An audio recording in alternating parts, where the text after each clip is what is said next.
BJP ने कर्नाटक चुनाव के लिए अपना घोषणा पत्र जारी कर दिया। इसके साथ ही चर्चा इस बात की होने लगी कि कांग्रेस के वादों के सामने बीजेपी की घोषणा कितनी कारगर होगी।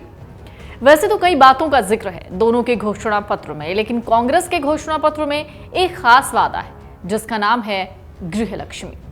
कर्नाटक में कांग्रेस ने गृहलक्ष्मी योजना लाने का ऐलान किया। प्रियंका गांधी ने अपनी रैली के दौरान कहा कि कर्नाटक में अगर कांग्रेस की सरकार बनती है तो राज्य की हर गृहिणी को हर महीने 2,000 रुपए मिलेंगे। कांग्रेस महासचिव प्रियंका गांधी ने कहा कि आप महिलाएं हैं जिनके कंधों पर सबसे बड़ी जिम्मेदारी है, आप ही की वजह से कर्नाटक इतना मजबूत राज्य है। ये कहकर कांग्रेस ने कर्नाटक में महिलाओं को साधने की पूरी तैयारी कर ली। कांग्रेस का कहना था कि गृहलक्ष्मी योजना उन महिलाओं के लिए सौगात के समान होगी जो एलपीजी के आसमान छूती कीमत और महंगाई की मार झेल रही हैं। कांग्रेस ये चाहती है कि राज्य की महिलाएं आगे बढ़े, महिला सशक्तिकरण हो, वो अपने पैरों पर खुद खड़ी होकर आत्मनिर्भर बन सके और बच्चों का पालन पोषण कर सके। कांग्रेस कर्नाटक में हर महिला को आर्थिक रूप से आत्मनिर्भर बनाने के लिए दृढ़ संकल्पित है, ऐसा प्रियंका गांधी ने अपने भाषण में कहा। महिला कार्यकर्ताओं की उपस्थिति में प्रियंका गांधी इस योजना की घोषणा के साथ ही कांग्रेस पार्टी ने आधिकारिक रूप से भी कर्नाटक के लोगों के लिए यानी महिलाओं के लिए गृहलक्ष्मी योजना की घोषणा कर दी। इस मौके पर राज्य की महान महिलाओं जैसे कित्तूर रानी चन्नम्मा, उनाके ओबामा, रानी अब्बक्का, उमाबाई कुंडापुर और बाकी प्रसिद्ध महिला स्वतंत्रता सेनानियों को याद किया गया। कांग्रेस ने कहा, इन महिलाओं के त्याग और बलिदान से प्रेरित होकर बीजेपी द्वारा किए गए अत्याचार के खिलाफ महिलाओं को आवाज उठाना होगा। कर्नाटक में इस बार बीजेपी के लिए लड़ाई नाक की लड़ाई है। बीजेपी के मैनिफेस्टो को देखें तो 30 लाख महिलाओं के लिए फ्री बस पास, SC/ST महिलाओं को 5 साल के लिए 10,000 रुपए की FD की बात कही गई।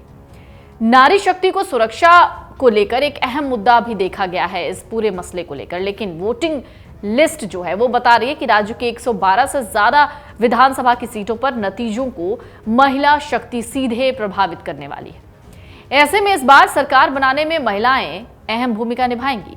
नई वोटिंग लिस्ट के मुताबिक कर्नाटक में विधानसभा क्षेत्रों की संख्या 112 हो गई है। इन सीटों पर महिला मतदाताओं की संख्या पुरुषों से ज्यादा है।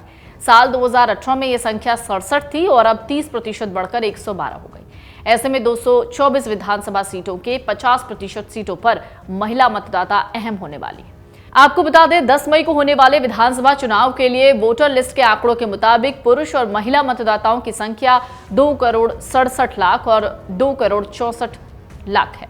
खास बात यह है कि मैंगलोर सिटी दक्षिण निर्वाचन क्षेत्र में मतदाताओं का उच्चतम लिंगानुपात है। यहाँ 1,000 पुरुषों पर 1,091 महिलाएं हैं, जबकि महादेवपुरा सीट सबसे कम प्रति 1,000 पुरुषों पर 858 महिलाएं।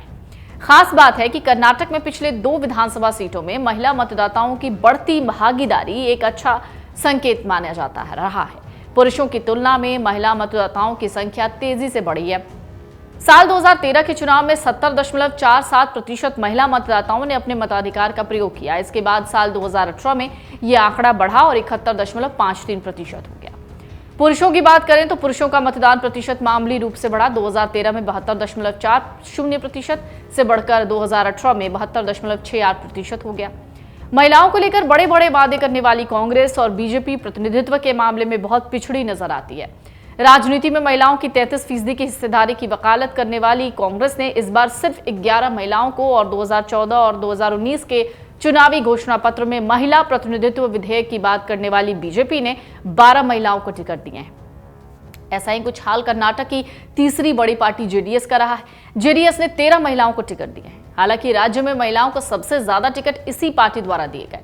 2018 की बात करें तो कांग्रेस ने 15 महिला उम्मीदवारों को मैदान में उतारा। बीजेपी ने 6 उम्मीदवारों को, जेडीएस ने तब केवल सिर्फ 4 महिलाओं को टिकट दिए थे।